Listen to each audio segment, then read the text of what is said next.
Hey everybody, Justice Scrubs here. We got Jeremy Debo. He made second after Swiss with his Burning Abyss deck and featuring Charizard and whatnot. So yeah, let's get started. Alright, 3 Tour Guide, 3 Graph, 3 Skarm, 3 Sir, 3 Mathematician, no Fellas, because although it's really good, it takes up some extra deck space, and it's kind of a brick. Mathematician more so just to get plus and be a nice, strong floater against Shadows. Like 1500 is actually a pretty good number against them. He's a pretty nice guy. I played BLS, and I super regret it, because I'm not playing any main deck lights anymore. So I actually didn't summon him once, and he's going to be cut. Really? I wanted to keep him in, because I figured that just the ability to make Dante's as quick as I can would often get me there, but the way that I built the deck, and you'll see in a little bit, I wasn't actually relying on Dante as much as you would think. I was more so relying on my trap cards and card advantage, and the next card to really win me a lot of games. So he sat in my hand dead a lot, and I sided him out a ton. Right. So I'll be cutting him. And then probably the most awesome card in the deck is 3 Ryza. Now I played him over Kai's for a couple reasons. The main reason is that he spins cards to the top of the deck, which, although Kai's banishing is good, he sets your opponent behind a few turns, or behind one turn, I suppose, but when you stack that up with Phoenix Wing Wind Blast, they keep just getting stacked behind and they can't keep up. It's just like, stop making me draw my Deep Prison. Exactly, that's just it. And Kai's is also dark, and like, this isn't the main reason, but it's nice that this can't be super polyed yet. Yeah. Second best card in the game. The super poly? Yeah. I thought you were talking about Ryza. Well, Ryza's pretty good. Like, yeah, and the thing is, like, if you stick a Ryza against Shadows, then they have to Shadow Fusion just to get over it, and they have to, like, summon a thingy, the bigger guy. well, the thing was, like, this deck has a really hard time being offensive without using the extra deck. So having Ryza's 2400 against Shadows, like, it's really hard for them to get over this without using a Shaddoll Fusion. Or making some kind of other place. Like, they can't just use Shadow Fusion to clear this. Like, they have to have other stuff in their hand or on their field to get over it. Like, whereas if I'm to make a Dante or a Leviathan or a Downerd, they can just Shadow Fusion to get rid of it. And it's just gone. Yeah. 3 MST, because just basically because vanity. Vanity's really the only reason. Like, that card's the biggest card in the format. And yes, I know, 1 is a common. Deal with it. What? Yeah. Anyway, so vanities. Leave in the comments if you hate commons.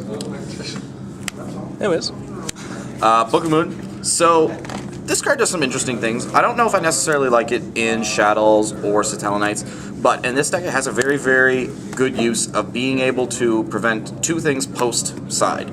Aside from being a great defensive card game 1, post-side it protects your monsters from chain disappearance, and it protects you from Flying Sea, both of which are cards that can just straight up end the game for you. So aside from it being a great defensive card and a versatile card, it does those 2 extra things which really help out this deck.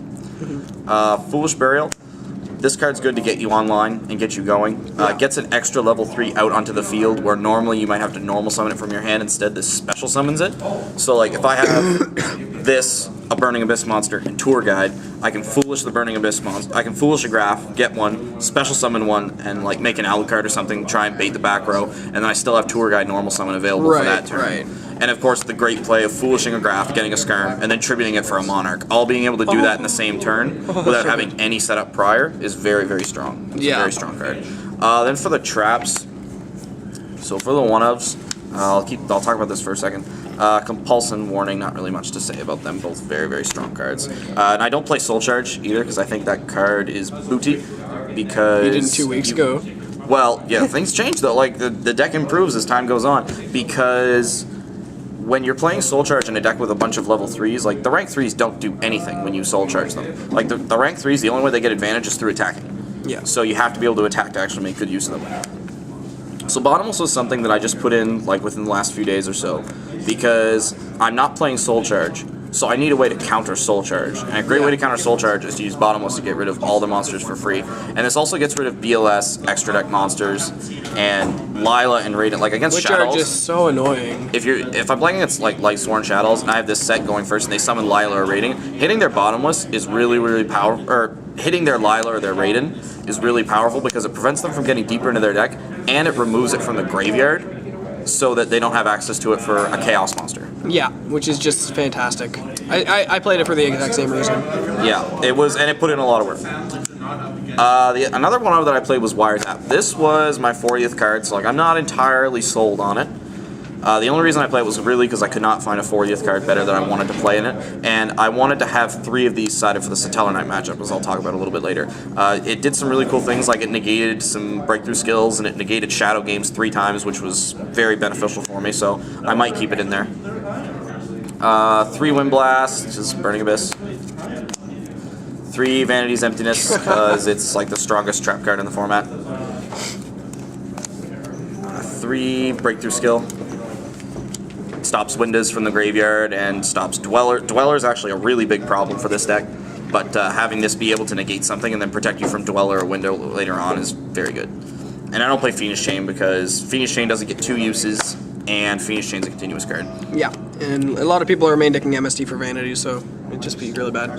So the last 3 cards in the main deck are 3 Raigeki Breaks. Now, a lot of people are playing Karma Cut because Karma Cut doesn't destroy, but this card does something that Karma Cut really does not do, and that's destroys back row. Exactly. So a line that I did a lot today to get a ton of advantage was I would have this, and my opponent would like pass their turn. I'd Raigeki Break their back row, ditching Sir and get, or just ditching a Burning Abyss and get a dude, and then Tribute for Ryza to deal with their monster. So instead of just using the Karma Cut to deal with their monster and then have to make a play through their back row, I deal with the back row first, and then have Ryza to deal with the monster, and then they'd have to deal with my Ryza as well as whatever I searched off of my Burning Abyss effect. All having just a crappy monster on the top of their deck, like a single dragon or like maybe a Deneb or something. And that's not to say that Karma Cut's not a good card, because it is, but I found that the things I had the problem the most with wasn't monsters, it's back row. Like, I don't really care about all the monsters because I have Ryza to deal with those, or I have my Battle Phase to deal with them. Instead, I just wanted as much back row removal as possible, and this was the strongest one that I could find. Right. So that's for the main deck. We're gonna have to burn through the extra deck and side deck relatively quickly. Yeah. So, Triple Dante, Triple Downerd. This card is absurd. I would just, during my main phase 2s after attacking, I just throw this onto the board. Yeah. Just because it creates a lot of pressure because it pierces, and it makes sure that your Dante doesn't get hit by Wind Blast or Karma Cut. So you make sure that your engine just keeps going and going and going. Yeah. The thing is, Castle, Compulse, all that stuff. Exactly. It'll like bounce the what is it called? Dante. But if you just downer it over it, then no matter what, the Dante is gonna hit the graveyard in resolve. And you're gonna get like two cards back because you're gonna get the Burning Abyss guy under him, and you're gonna get the Dante back. So like at the castle, then you just go like, okay, I just get 2 cards back, thanks. Do the same thing. 2 Alucard, because getting rid of back rows on board, like I said, it's important to be able to bait back rows, and Alucard's great for that. And even if he's baited, even if you've killed a back row with him, you could still just make him into a downer later, which is 2,500 or 2,300. And the cool thing about playing 2 Alucard is that you'll never ever run out of Alucards if they keep going to your graveyard, because one goes to the graveyard, you just recycle the other one back. Right. That's something that people don't really know about Alucard. Brilliant. He did some cool things. He boosted my monsters up. Is this just like the generic rank 3 section? Yeah, well, this was, I didn't summon either of these, but this guy's really good in the mirror. Levier for Chain Disappearance. Yay. Acid Golem because he's huge. Nightmare Shark because he's a win condition, and he's part of the reason I don't play Upstart Goblin. He's so good. There's 2 reasons I don't play Upstart. One, because it takes away from a win condition, which is him, and it gives my opponent more opportunity to Soul Charge, and I don't play Soul Charge, so I can't counter their Soul Charge as well, so I don't want them playing Soul Charge. And Zenmain's just because he can get rid of problem cards, and he's the only extra deck monster that can clear a Construct. Right. Which is kind of important. Alright. Side deck. 3 Flying Sea. Sided a pair of these in against Satellarknights going second. I sided a pair of these against Vidolce, and side these for the mirror too. What else to say about those? 2 Twisters for continuous spells or traps, Floodgates.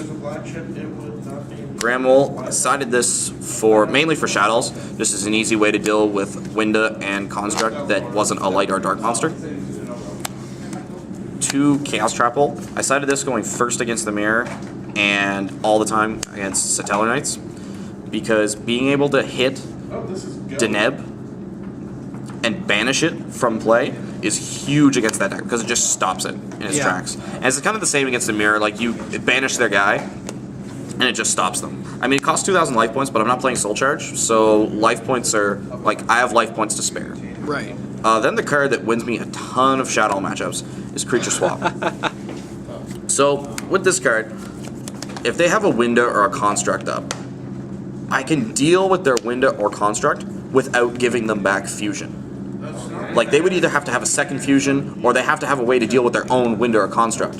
And this card's free anyway, because I'm going to be giving them a Burning Abyss monster, which is just going to give me advantage anyway. That's insane. It really is. And the thing is, sometimes people might say, like, oh, well, what if you don't ever get to pick the monster that you take? And I mean, I suppose it's kind of like one of those scenarios where, okay, you have to draw 2 of your 3 ofs, but the play does come up where you can swap them a Burning Abyss guy.